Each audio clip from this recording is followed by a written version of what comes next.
Good morning, boys and girls. Thank you for being so patient. I know I haven't read in a couple days. I had some issues with my internet, but now it's back and I'm here. So we're going to do chapters 13 and 14 today, and it's called The Typewriter. So here we go. He woke in darkness. His heart was beating very fast. Something had happened. What was it? He couldn't think. He was too hungry to think. He sat up and looked around the room. He was in bed, and Flora's feet were in his face. She was snoring. He could see the outline of her round head. He loved that head. But man, he was hungry. The door to the bedroom was open. Ulysses got off the pillow and went out of the room. He crept along the dark hallway, and he went down the stairs and past the little shepherdess. The house was dark, but there was a light on in the kitchen. The kitchen! That was exactly where he needed to be. He put his nose up.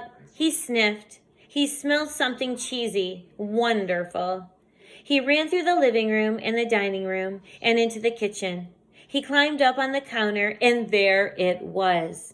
A lone cheese puff perched on the edge of the red Formica countertop. He ate it, and it was delicious. Maybe there was more cheese puffs. He opened a cabinet, and yes, there was a big bag with beautiful words called Cheese-O-Mania written in golden script on the front of it.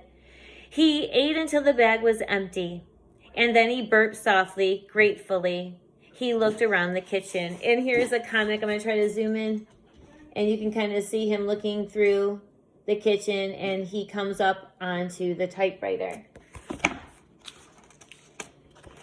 And it says, and here's more of him with the typewriter. Look how happy he is on his face there. And it says, in the darkened kitchen, the unassuming squirrel worked slowly. His whiskers trembled, his heart sang. Was he fighting evil? Who could say? Okay, this is chapter 14, and it's called Squirrel with an exclamation point.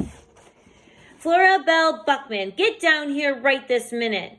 Don't call me Flora Belle, Flora muttered. She opened her eyes. The room was bright with sunlight. She had been dreaming something wonderful. What was it? She had been dreaming about a squirrel. In her dream, he was flying with his legs straight out in front of him and his tail straight out behind him. He was a squirrel on his way to save someone. He looked supremely, magnificently heroic.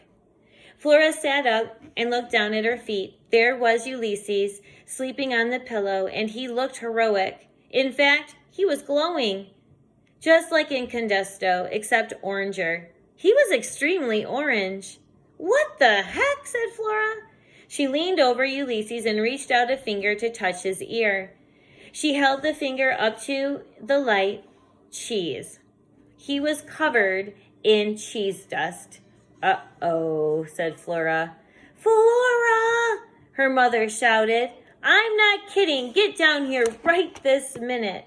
Flora went down the stairs and past Mary Ann, whose cheeks were glowing a healthy and disgusting pink. You stupid lamp, said Flora. Now, shouted Flora's mother. Flora broke into a trot. She found her mother standing in the kitchen in her bathrobe, staring at her typewriter. What's this? Her mother said. She pointed at the typewriter. That's your typewriter, said Flora. She knew that her mother was absent-minded and preoccupied, but this was really ridiculous. How could she not recognize her own typewriter? I know it is my typewriter, said Mother. I'm talking about the piece of paper in it. I'm talking about the words on the paper. Flora leaned forward. She squinted. She tried to make sense of the word typed at the top of the page. Squirtle? Squirtle, said Flora out loud. She felt a surge of delight at the zippy idiocy of the word. It was almost as good as the word tootie. Keep reading, said her mother. Squirtle, said Flora again. I am Ulysses, born anew. Do you think that's funny? Said her mother. Not really, said Flora. Her heart was beating very fast in her chest. She felt dizzy. I have told you and told you and told you to leave this typewriter alone, said her mother. I didn't, said Flora. What goes on in here is serious business, said her mom. I am a professional writer. I am under a deadline for this novel. There is no time for high jinks. Plus, you ate a whole bag of cheese puffs? I did not, said Flora. Her mother pointed at the empty Cheesemania bag on the counter, and then she pointed at the typewriter. Flora's mother liked to point things out.